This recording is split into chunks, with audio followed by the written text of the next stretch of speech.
Oh, okay. Yeah, I just built a, well, here, I'll show you. Basically built a two-state, cascaded pi filter. It's FC is somewhere around, 9 megahertz or something like that, something in that neighborhood. I've tested this filter in my Nano VNA. So that's about what it was coming up with. But yeah, it's a 6th order filter, so, it has quite the roll off to it. Tested that here on the Analog Discovery, with its impedance, our network analyzer, and that's the result. I managed to get it up to, I swept it to 25 megahertz. You can kind of see what its response is. And it's fallen off about 40 decibels over about an octave, so, it's not too bad. But again, this isn't really a good response, but still, it's probably better than I would expect out of the Analog Discovery. I'm surprised it can actually kind of sweep these frequencies, given, how choppy it is, but that's a subject for another video. But anyway, I was kind of digging around, in my test equipment, and own one of these little 66 JDS 6600s that I bought off eBay for like $75. So it's a pretty decent little function generator. I'm really happy with it. It's only 15 megahertz though, but it actually generates usable square waves and everything else up to 15 megahertz, despite what the specs say. So, I mean, again, they're not perfect, but I mean, it's like, you can tell it's more of a square wave than a sine wave for sure. But at any rate, I was, as you can tell by the condition of this thing, you can tell by the rust on these connectors. I mean, this is a Telulex model SG-100 with an arbitrary generator option that I bought like 25 years ago, something like that. And, it went through the 2003 fire, so it's worse for wear. But the thing still works, and surprisingly enough. And I was, I've actually never used it. So it's just been sitting around on my test bench, for a long, long time, in my other place. But yeah, I haven't, I've never ever used this thing. I never really looked into it. It can only generate arbitrary waveforms, supposedly up to, it's got a 40 megahertz DAC in it, apparently, if you use it in arbitrary mode, but it's mostly a sine wave generator. And you can see it can do, DTMF and SSB and, pulse and burst, FSK, AM, FM. On the back, it's got, like, some input connectors for modulating externally, and of course it can do it internally too. But at any rate, I was thumbing through the manual just out of curiosity this morning, and I happened to notice that this thing can, generate sweeps, and better yet, it can generate sweeps with a sync output pulse that you can feed into your oscilloscope.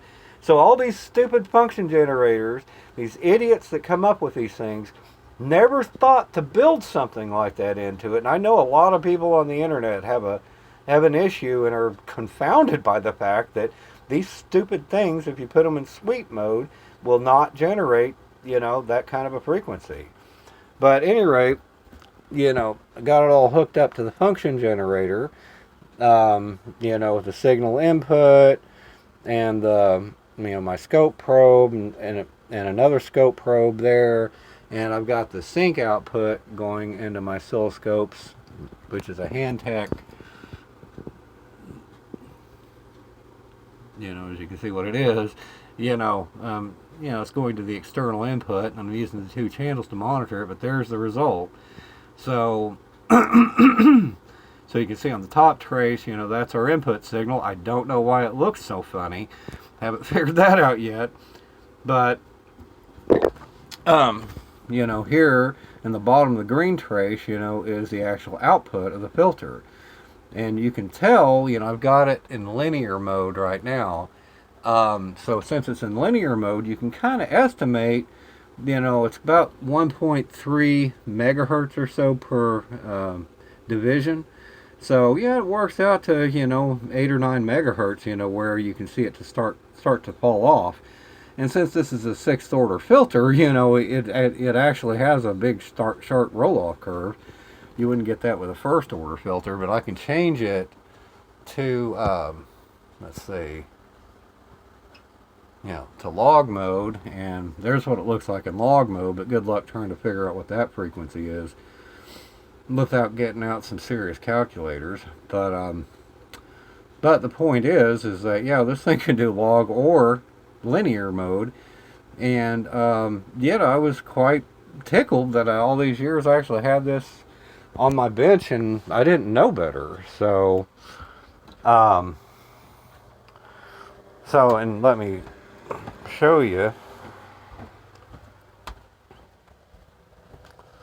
I live in a high crime neighborhood. In fact, that house right there was raided by the police 2 months ago on January 2nd, 2024, when this guy was running a freaking crime ring out of his backyard, and meth addict, copper thief, bunch of assholes, like 20 of them. They've been doing that for a year and a half, all hours of the night, stereos and crap like that. So anyway, a bunch of assholes. I'm glad they're gone. But at any rate, I was looking at buying, what led me to look into that manual of mine is that I was looking at this, FY6800 deal. This guy named Robert Smorgasbord, actually did a video about doing kind of exactly the same thing, but he had to really finagle, this 6800 that he has, to get it to do this. He had quite a time doing it, but it still was kind of cool. It has some features in it like VCOs and stuff that, the 6600 doesn't have. So, I was kind of considering buying one because I saw them kind of on sale on eBay, but I, got me thinking about looking through my manual. I was like, geez, this is cool. It looks like it'll actually do what I want it to do, and it has a VCO function on it too. So, again, it mostly just works with sine waves though, but it does have, an assortment of trigger options that things like this don't have. And, if, you can still buy these on eBay, again, they're not socking you too much for shipping there. So, I mean, they're available. I'm sure those are in better shape than mine is. But, the fact of the matter is have an arbitrary generator and stuff. You don't really need that, I don't think, to do what I'm doing with it. But, I don't even know if it's worth the money to get an arbitrary generator on something like this. But I don't think you got much of a choice. It's whatever's available on eBay.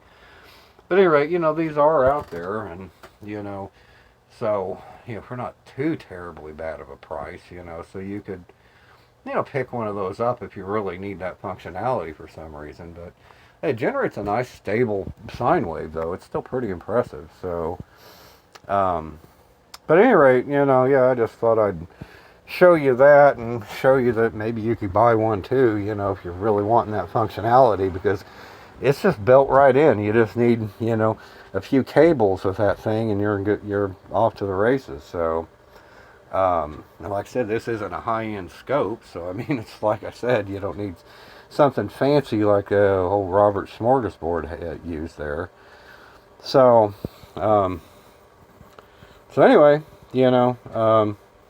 I was gonna actually do it on this, HammerTech scope over here, but unfortunately, it doesn't have an external trigger on it. So, so,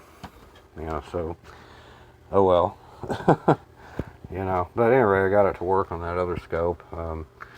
Anyway, so I just thought I'd show you that. Cheers.